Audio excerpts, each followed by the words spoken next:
Word. Okay. Hi, everyone. I'm Grow Green Girl here. My name's Agatha. My channel is Grow Green Girl Healing. I'm today by Petrella of Petrella Intuitive Insight. Hey, Mary. Hi, Agatha. How you doing, sweetheart? Good. I'm very good today. I'm feeling blessed. You look lovely, and I love the fireplace and your back. Trying a new location. Yeah, I still have my holiday stuff up, so it's a nice little background. Well, so do you. You look gorgeous as always, and I love that color on you. So this was our fun coordination choice today. Our burgundy. Real excited. Today's episode is all about different kinds of dreaming. So we're going to talk about lucid dreaming, dreaming. We're going to share our stories. I think we might have a few stories from friends that we were able to share as well. And as always, we're kind of like loose and open-ended, so we'll probably get distracted and flow into other topics. But yeah, so basically, I'm going to start with lucid dreaming because I've had a lot of personal experiences with that. Mary, I don't remember if you do as well. But for anyone who's not familiar with what lucid dreaming is, the idea behind it is that I guess usually when you're dreaming, you kind of feel like you're a passive participant, like you're watching things happen around you and you're interacting, but you don't have a whole lot of control over what you're doing. When you're lucid dreaming, you seem to have awareness that you're in a dream kind of space, or that you're in a kind of a different reality that you can work with. I don't know. I want to say manipulate. Sometimes it has a negative connotation, but we don't mean it like that. But in lucid dreaming, it's like you have this awareness of the fact that you're dreaming. And what's really cool about that is it gives you a lot of power then to, um, I guess, like take the dream to another level and decide where you want it to go. And yeah, yeah. And I personally also found it's a really amazing opportunity to encounter other beings in space and realize that you can actually interact with them, and that experience is really real. So I personally think dreams are very real. Mary, I don't know what your opinion about that is, but I definitely feel like it's a real experience, a real space that we go Um, the title of this is When Dreams Become Real. And that is prophetic dreaming or futuristic dreaming that's become real. Um, you and I have private discussions. And in fact, you just recently had a dream about one of your pets that had crossed over. And I would love for you to share that story. But I feel that dreams, there's different types of dreaming. Lucid dreaming, where you say that we can interact, absolutely. And in fact, one of our, we're going to get more on some of our people that have been watching, our viewers. Uh, Raymond, you said that you had a spirit guide protection who also revealed something to you in your dream. Well, look, we're waiting for your email and your story, and that opens up the doors, Agatha, to he had a futuristic dream. Mm-hmm. His spirit guide, and he was very clear in the messages, had protected his family and him from. And yet the timing of this assault was revealed to him in a dream. Mm-hmm. Mm-hmm. It's like a trailer. Yeah. For me, Really amazing. yeah, right. But this is not at all uncommon, but yet very amazing. However, when I say uncommon, because many people would not even correlate these events with their dreaming, and the ancestors and the spirit guide. That to me is, we're waiting for your story, Raymond. Um, but Aggie, when you were talking about your pet, your kitten, Mm-hmm. that had crossed Well, it wasn't a kitten, but they're always babies. God, my baby. Yeah.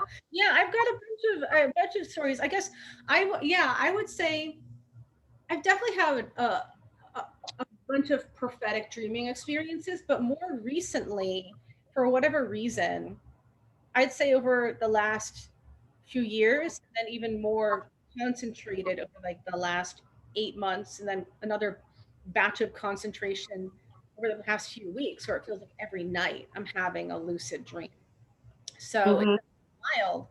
Um, and like so I'll go back in time a little bit. So like there's one that happened about, yeah, 8 months ago, where I found myself flying. And I know flying can be very symbolic in dreams, but it really, this was one where I just felt this is not just a symbolism moment here. This is, I really felt like it was a sort of astral travel moment, and I was in the air, high above the land, and I realized like, ooh, I'm dreaming. Ooh, where do I want to go? And I was like, okay, I got to figure out where I am first. And it just feels so awesome. I wish I could fly in real life. Like that kind of traveling, that weightlessness is just an amazing feeling. And so I I flew as fast as I could to the ground. And the funny thing was, it was like the closer I got to the ground, I began to have a little fear. Not because I was gonna hit the ground and go splat or anything, but because it was almost like it was like opening a door I hadn't opened before in lucid dreaming, in terms of like, that kind of control. It was like, do you really want to know more? You ready for this? And I was like, right as I was about to hit the ground, I could just see the the landscape below me begin to take shape. And that was like when I woke up. And I think it was like, oh, I'm so close. But it was like, I think some part of my mind was like, you're not quite ready to go to the next level. But that was about 8 months ago. The next lucid dream I had was maybe 4 months ago, and I found myself in a dark attic. And again, it was like I instantly knew that while the attic wasn't real, I knew it was a representation of my mind. I knew I was dreaming. And I was like, how interesting. I can start walking around these rooms and see what's going on up here. And that was again a little bit scary. And there's something very odd about like the fact that when you take control in a lucid dream, you get to decide what moves you make. And there is a moment of like fear accompanied. Or I'll say at first, I think I had a lot more fear over having that kind of control, which I think is common as we begin to wake up at any energetic level. The more control we have, we more realize it's up to us. It's in our power. And so that's very empowering, but also it's, when you realize you're in charge of your own life, it's also a little scary. So I was walking around these rooms, and it was pretty fascinating. It was just like each one was filled with these kind of dusty or forgotten things, but they were kind of like relics of me. And there was like an old statue bust on a like one of those rolling top desks, and there were just like cobwebs on things. And it was just really cool because it was like, huh, this was here all along. And well, that may seem like not very significant. It felt like I was, again, at some level in the dream, I was opening up parts of awareness, brain, that had been locked off previously. And that made sense to me because as time progressed and now we're getting closer to the present moment, as I said, those lucid dreams are becoming like rapid fire, and they're happening now like every night. So yeah, so 3 nights ago I dreamed of my sweet little kitty, and my cat Jack. He passed away in July of 2020, and I had him for 15 years, so I'm so grateful for that because he's such, well, he was crazy. I always called him my baby. Other people could probably tell you some stories of where he did something that drove them crazy. And he could drive you crazy because he would he did, we really went through his 9 lives. Um but I was just so happy that he came to me, and I was fully aware that I was dreaming, and I'm like, oh, Jack, thank you for coming back to me. I'm so grateful. We cuddled, and I just felt very happy that he visited my dreams. And again, I was totally aware that I was dreaming.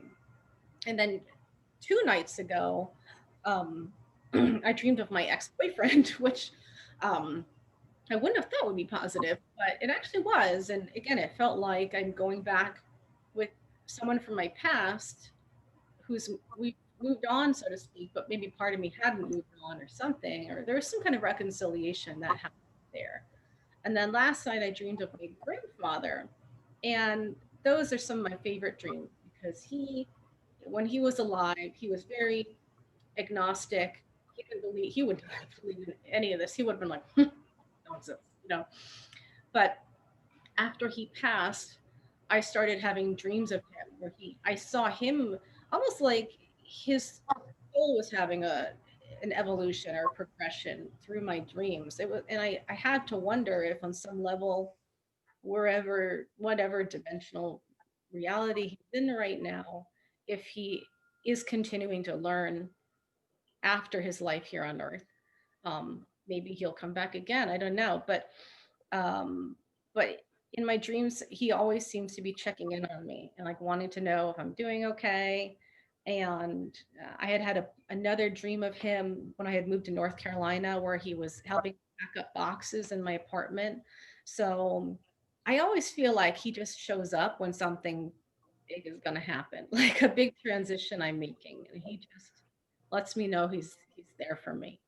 So I really love lucid dreaming now because I don't have any fear associated with it because I realize it's in my power to control what happens and to really feel like whatever reality I'm creating in that dream is going to then manifest in some way in my reality and waking life, if that makes sense.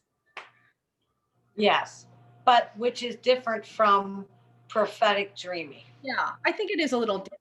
Yeah, yeah, because it's And almost I want to throw this out there. A lot of people have to really practice to um, lucid dreaming and lucid dreaming techniques. And you appear just to have it naturally and just you're rolling with it. yeah, you know what's funny about that is I think I somewhere in my birth chart it says something like you are a very like prophetic or you're a vivid dreamer. And Right. I thought about that because I kind of thought everyone dreams this way.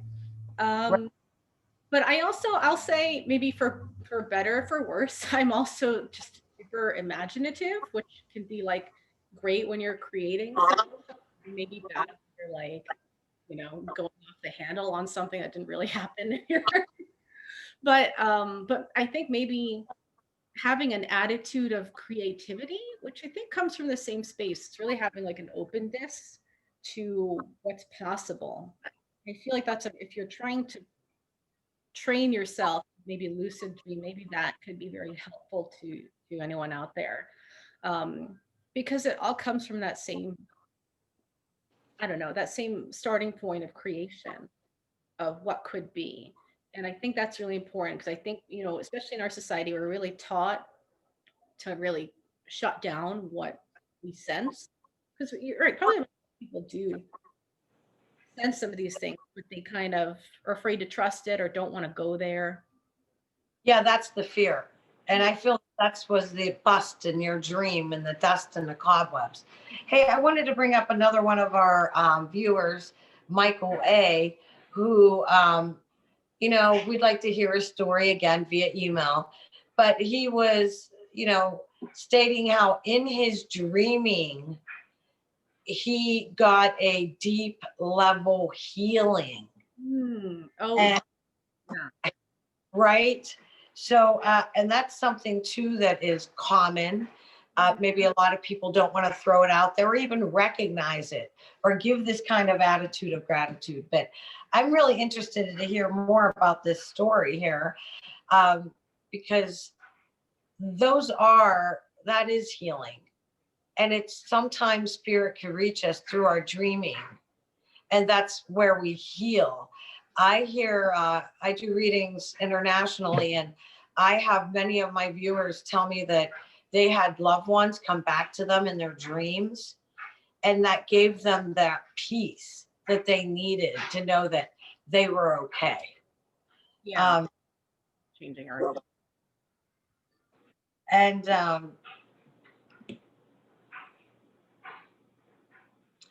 Now, we also have the prophetic dreams. And Agatha, what would you like to say about that? Hmm. Yeah, I mean, um, gosh, I'm just realizing like I didn't ask um I didn't ask permission of one story that I had wanted to share. So I'm kind of debating if I should share it. Then Um, just hold it. We'll do this again. Just hold it because we're going to, honestly, this episode's going to spark yeah, another streaming episode yeah. because these people that have written in, Tina, we'd like to hear your story. 22, we'd like to hear your story. And I want to say that to our viewer who need a reading or would appreciate a reading, Girl Green Girl and Petrella's intuitiveinsight.com. The links below if you want personal readings. Um, this is actually a platform to allow people to tell and share their story of spirit and the paranormal. And actually, we will get into the psychic abilities and intuitive abilities. And actually, dreaming is a part of your psychic ability. I Uh, definitely agree with that. Pardon me? I would definitely agree with that. Yeah. Yeah, yeah, that's definitely a part of the psychic ability. And as far as giving messages, um, I giving messages. I have to say that putting out a program such as this, we're going to get people positive, negative, actually more positive because we really put the light out there and that's what our intention is. However, here in America, we just studied, we just went through Christmas and the holidays. And with the holidays, the three wise men and Joseph and Mary, they were all instructive with dreams, dreaming. An angel had to like calm Joseph down. So these angels in dreaming, interacting with humans, go back thousands of years, and it still goes on today. So for Michael, I just want to say that deep level healing. I'm so glad, and I like to hear your story on that. I would too. I mean, because I think that's kind of too what I was touching on when I said that what happens in the dream manifests at some level in my waking life. Because I think that is also kind of what like the healing element is of that experience is the dream space. I don't know, it seems to be like on one level, we know, like science shown us that there's activity in the brain happening in different, um, you know, levels and rhythms from when we're awake. But on another level, we know, energetically, like the energy body, the light body, the spirit body, um, are interacting with planes of existence that aren't limited by the third dimension or by the physical plane. Mhm. So it it seems to me like there's an opportunity there when we're bringing our consciousness to those different planes of reality to be, I don't know, borrowing energy is the right way to put it, but somehow that interaction is like opening a channel or awakening some ability to bring some of that back into the physical plane so that we're, I don't know, I don't know quite I don't know what I'm trying to say, but it's like maybe. Yeah, I get what you're saying. So if you're touched in your dream for healing and peace, in your waking time, you're bringing that back. You've been healed now, and Mhm. you're at peace now. Your vibration is higher now, and you can move forward in your daily physical life. And I want to throw this in there and um, if you believe in the light, you got to know there's the darkness out there. So let's just examine the nightmares. So there's times that the nightmares are not because I ate too much spaghetti before I went to bed. It's because I have a negative energy that's surrounding me. I negative, I don't even want to say me. Let's just clear that right off. A person could have a negative energy surrounding them. They could have moved to where there's already negative energies. They could be attracted these negative spirits, energies, which is causing these nightmares. And they too, instead of being strengthened and empowered, they're actually being drained Yes. and weakened. And that too will reflect in their physical waking day. That's a great point. No, But, definitely. I've had uh, some work and, dreams too. and all cultures, pretty much, there's a nighttime prayer that you're given, and it may seem childish, but go back to maybe what you were taught as a child of protecting yourself at night as you sleep.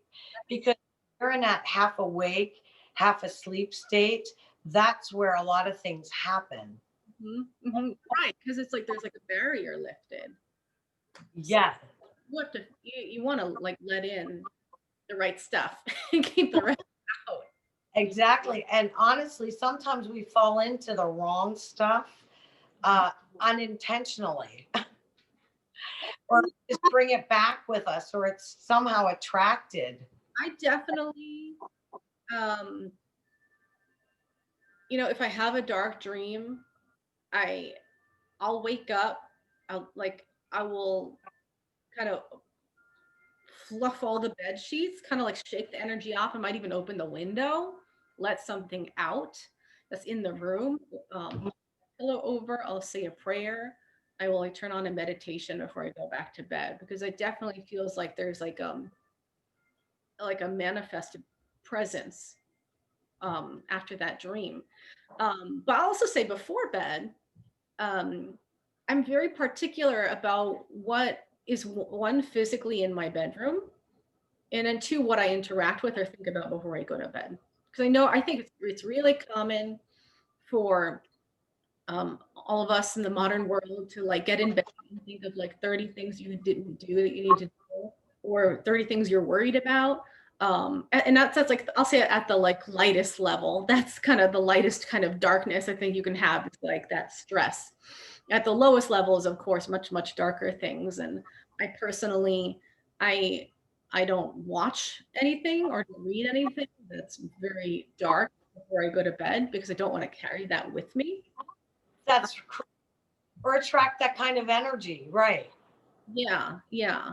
Um, and in my bedroom, I really try to limit, I really try to make the energy of the room itself very healing and loving and like nurturing of my energy and very protective. So I don't bring my laptop in. I have no TV in my room.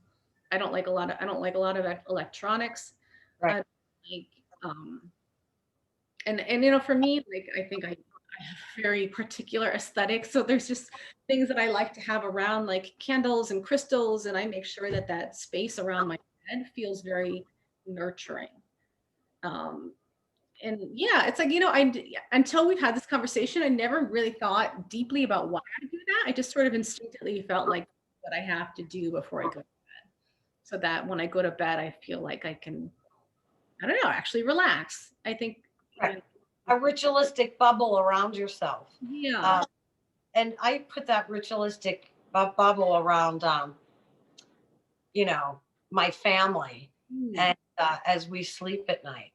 Mhm. And I do, that gives me, and we're very aware because, in my line of work, I have attracted some unwanted energies, and they've made themselves known either in dreaming with my granddaughters, both of them, and myself. So that's through my dreaming. I've been given a heads up about what's going on in my home. So I'm very, very thankful for that. And as far as prophetic dreaming, And I really want to hear the stories of our viewers. Please submit your stories to the emails. I want to hear your comments in the link below. And please send it if you had an experience. Please send it to us in our emails. But as far as prophetic dreaming goes, uh, I've been, as you are a lucid dreamer, I feel that I've been a prophetic dreamer. And that's been since childhood as well. And I don't even just dream about myself, I can dream about environmental Mm-hmm. event that's going to occur. Um, but as you were stating, when there's a major family function going on, the veil generally is thin, and I see the relatives coming in for weddings, funerals. Um, it's just amazing. Like I could feel and sense their energies coming in. It's really amazing. And oftentimes is through either my half awake, half asleep state, or dreaming, full-fledged dreaming. Now, I am as you know, I have horses and goats, and I live on a small, uh, where we have animals. And I want to throw this out there. In my dreaming, I have seen, I had a horse for 32 years. Since he was a colt, I raised him and I had him for 32 years. So when he crossed, I was devastated. In fact, I could still cry at some points. Like, so we're not going to go there and just roll on to this. Um, I host psychic medium events in the tri-state area, Pittsburgh, Pennsylvania, and West Virginia, in Ohio. And one of our readers, Kara Anthony, and we'll put her information in a link below because I believe she's done work for you as well, Agatha. Yeah, she Uh, actually, yeah, right after Jack passed, I did a reading with her, and it was really, I mean, it really just helped healing. It confirmed a lot of things I had already been sensing, like I had felt him running around the apartment, and I had felt. I actually have like a footage I caught on camera from like my security cameras that I think was him. It was like this white light moving through the room. Um, but yeah, she's wonderful. She's awesome. and so Kara had validated for me much of the same with the loss of my horse. So we're going to put, she's Kara Anthony. She's an animal communicator, and we'll put her information in a link below. But she actually confirmed to me a dream that I had about my horse, Fayak Dabur. And he was an Arabian, and oh my gosh, just loved him. But Kara is an evidential animal communicator, so she does produce evidence that she's speaking to, you know, my animal. So that was really, really cool via dreaming, a lot of it. I told her nothing about my animals, and she named like the color of each one and the personality of each one. Like nailed it. And yeah, she's very gifted. Um, Mhm. I wanted to. I don't know if you had anything else on that, but I wanted to kind of put this to you because I was thinking about this. We were talking about like dreams being this I don't know liminal space or some other dimensional reality that we're interacting with, and the fact that I have felt like my lucid dreams have been more and more frequent. Do you feel like on some level? I guess I'm wondering if we hear a lot about stepping into the fifth dimension, and that's part of the progression of this planet over the past year. And I wonder, Yes. like, what you think if dreaming is going to play a large role in that. Because I don't think this is also, I'd love to hear the stories you guys have to share because I know we're not the only ones who are having these experiences. Right. And I already heard dreaming has already been a part of the evolution, let's say, of bringing us to the fifth dimension. Would That, you agree with that statement? yeah, I would. And it makes me think, this is maybe, I know I'm going in a different direction now, but with the crazy of this past year, I will say, one thing I feel like it's highlighted and forced some people to do, even though I know it's been a struggle for so many, but is to slow down and maybe even get a lot more sleep than we've been getting. And and I think especially in the the culture we live in, it's very driven to the point where we prioritize and value productivity over maybe even self care. And I feel like what we're being reminded is creating, and I'm getting shivers now, so I'm feeling validation with this, but creating space to rest and to dream is a really critical part of not only the health of the body that your spirit resides in, but also in the evolutionary upgrade of the planet. It's so if you want productivity, get some sleep. And I think that's something a lot of people have done without for too long, and that worries Feel me. that that state that you're talking about, I'm sorry, No. uh, resting and dreaming.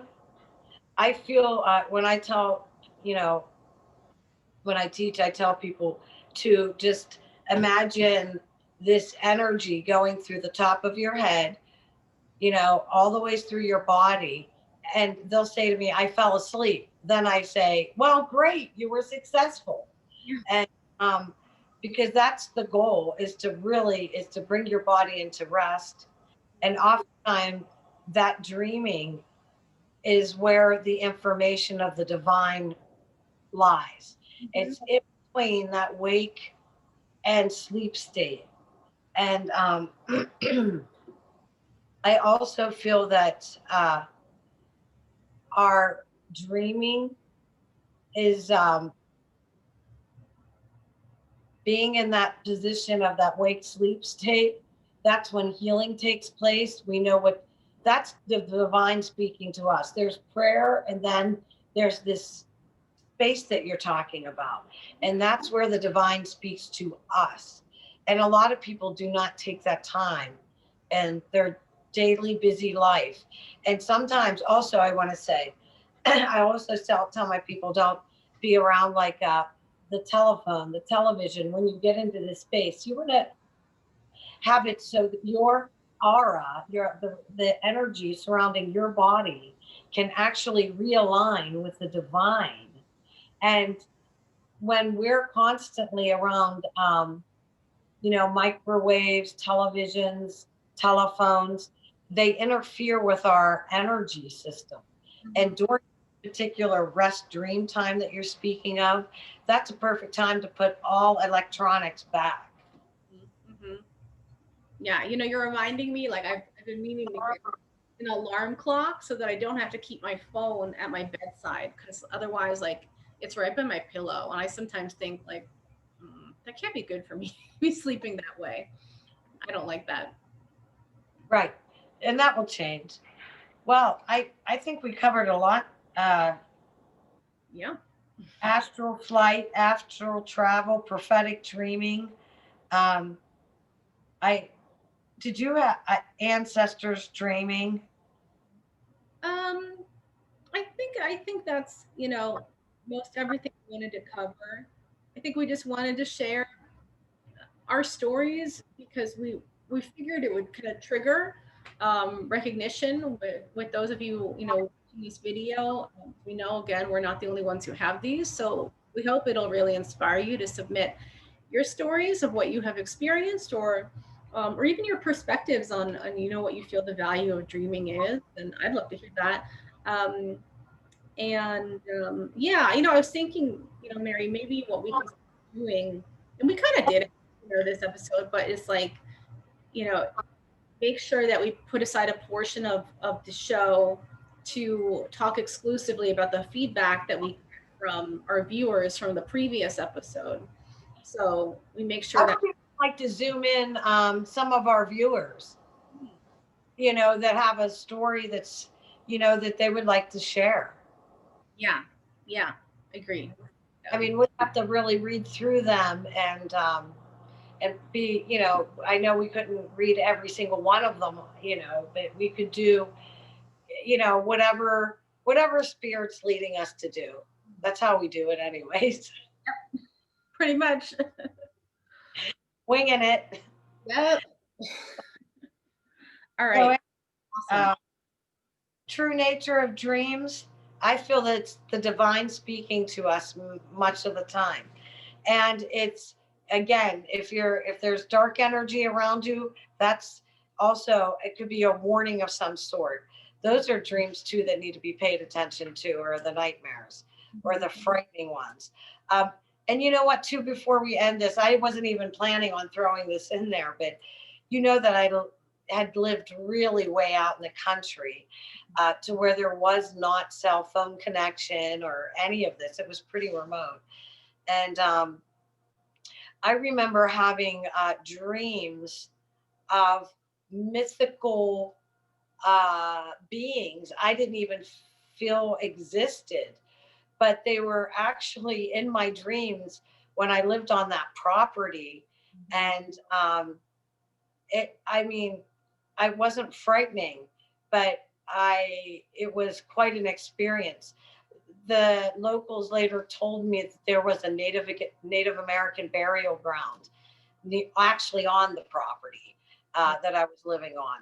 So I don't know if that had something to do with it, but it was never threatening. But there was this dreaming actually got to be a part of a knowing. Now, this is back in the 80s. So I certainly didn't have internet. So I was not uh, looking up or, going to the library, researching a lot of the stuff. But a lot of this dreaming uh, was an introduction to some of the nature spirits that actually reside around us today. I know that sounds really far out there. We may lose some viewers, but it's absolutely the truth. But it started via dreaming, and that's why I'm bringing it up here.